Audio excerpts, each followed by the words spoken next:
И здравейте, Star Wars приятели, аз съм Виктор от Star Wars Hub и в момента ще играем Star Wars Battlefront.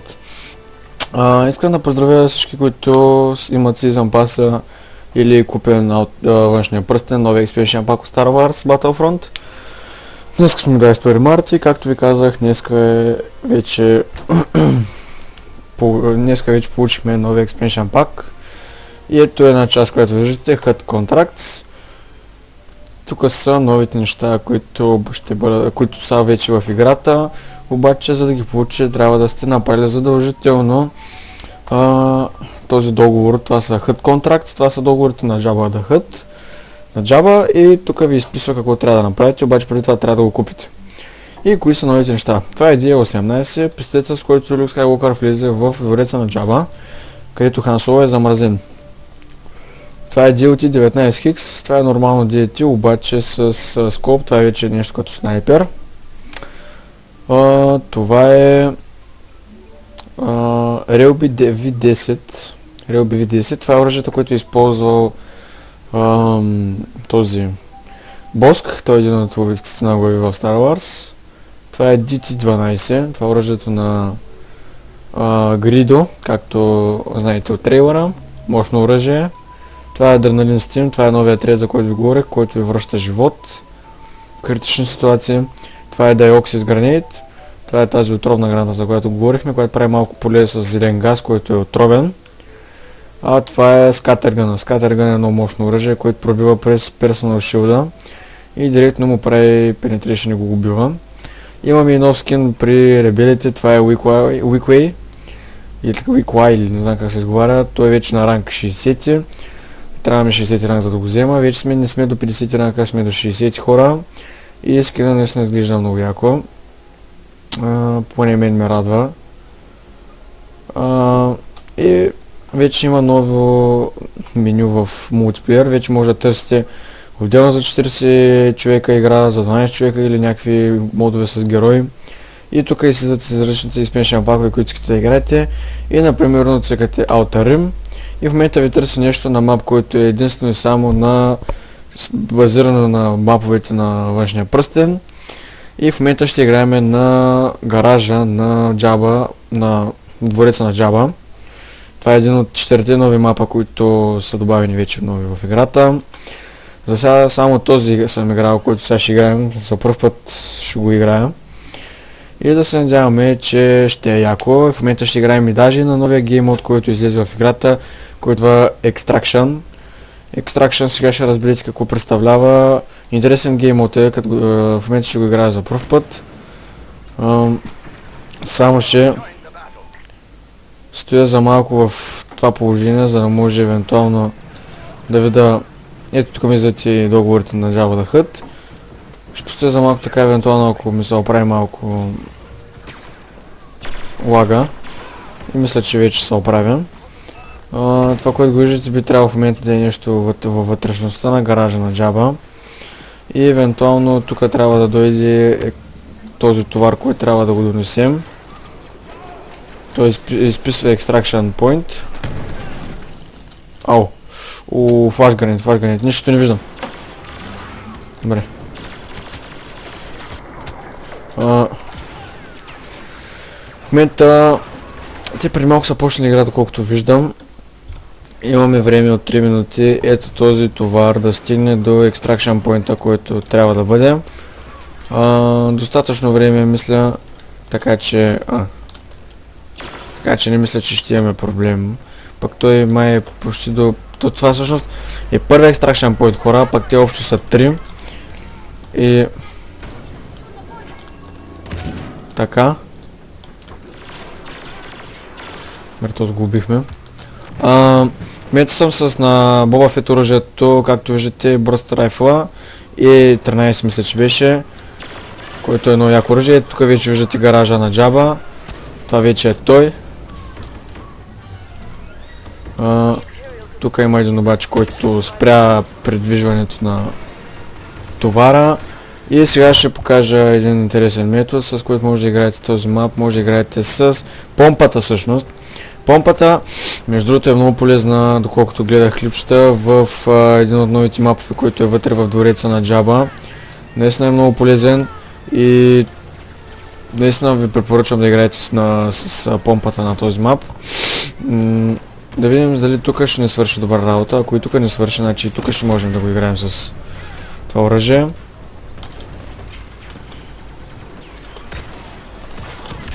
Ау! Тоест беше сложил бомба ли, бе? Виждате, това е кораба, с който в 6-ти епизод на Star Wars те бяха в пустинята, където беше убийство на... където трябваше уж да бъдат убити Хан Соло и Люк Скайуокър, обаче нещо се провали, защото R2-D2 насуши техните... Не. Там има за герой! Вой колко бях близко да го взема! Ай стига, сега няма да мога да ви покажа новия герой. И така, хора, както знаете, има два нови героя. Аз ви казах... то стана принцеса Лея. Както ви казах, те са... Те са...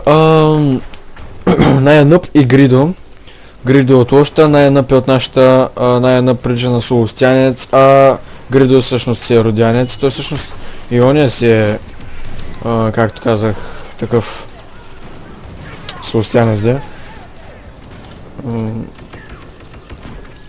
Ох, нищо не виждам. Както виждате, има и малка промяна в когато натиснете Tab. Когато се натиснете Tab, вече може да виждате хората, които са умрели с сиво и евентуално виждате до името на единия има знак на ребел. Това означава, че той е героя. В смисъл, има един специфичен знак, това означава, че той се е станал героя.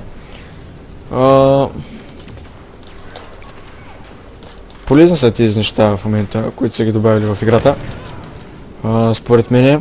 И особено това с мултиплеер хора, защото така ще може да намираме много по-лесно игра, което е много важно. Затова наистина съм много радостен. Добре бе, човек, как ще мога да толкова бързо, пък той е на толкова малко живот, не мога да разбера. Това е много тъп. Нямам търпение да ви покажа новите герои, докато играя с тях. Наистина ми се ще и това виждате какво беше. Това е Дайоксис Гранида, което виждате. Това представлява той. Ох. И взима живот.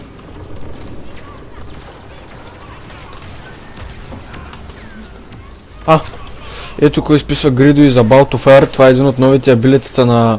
Това е новата абилитета на Гридо, което представлява нещо като... Ако сте играли Hitman Absolution, това е нещо подобно. Това е един от новите пауър-апове, което го виждате. И с това ability Гридо може да имне няколко човека и да стреля по тях едновременно и по този начин да ги убие. Това, което ще покажа в момента е новото оръжие, т.е. новия пауър-ап, което всъщност не му взе малко, обаче бях отдалеч. Ion Disruptor се казва, наистина много яко оръжие, помага за превозни средства, помага и за хора и така нататък. Така че наистина изглежда много яко, когато стрелят с него и самото той изглежда много яко. И нямам търпение просто да отключа новите оръжия, които ги има вече в играта с тези договори на Jabba. Да се надяваме, че това ще стане съвсем скоро. И тук няма никой. Има.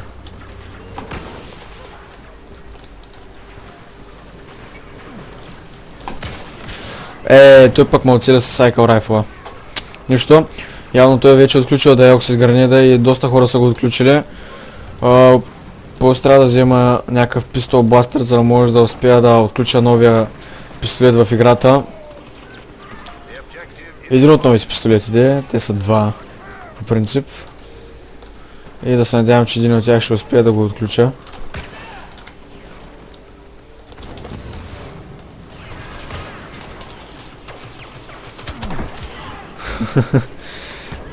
Това е... Бомбата тук наистина върши добра работа, горе-долу мога да кажа. Мапа е... Не съм го играл и не знам, доколкото ми изглежда не е кой знае колко голям. Не знам дали някой от тези 4 нови мапа ще успее да съпортва Walker Assault. Малко ме съмня хората, тъй като маповете са малки. Някой да изкочи? Не. Добре. Помпата, виждате, тъй като мапа не е много голям и няма много голямо пространство, върши добра работа.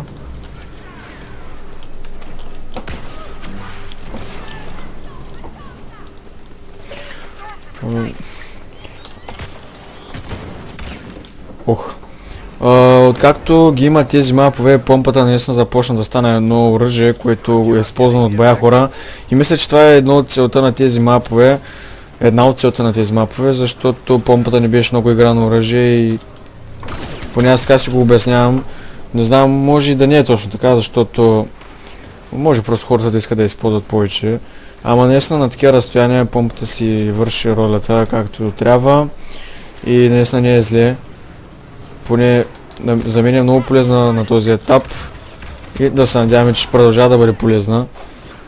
Тъй като мапа, както виждате, няма много място за рейндж удари и по този начин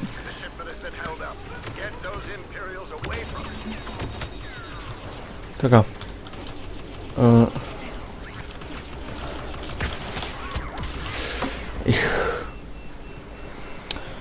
За жалост тези от империята нямат нов скин, затова може малко да съжаляваме.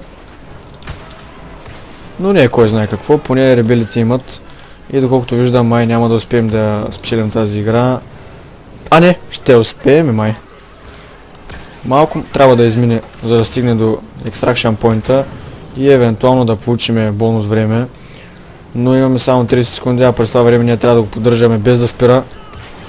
Не е нещо невъзможно, но и не е нещо лесно, което няма да стане евентуално, защото той е гардван от много неща, в смисъл от много хора и няма да успеем просто.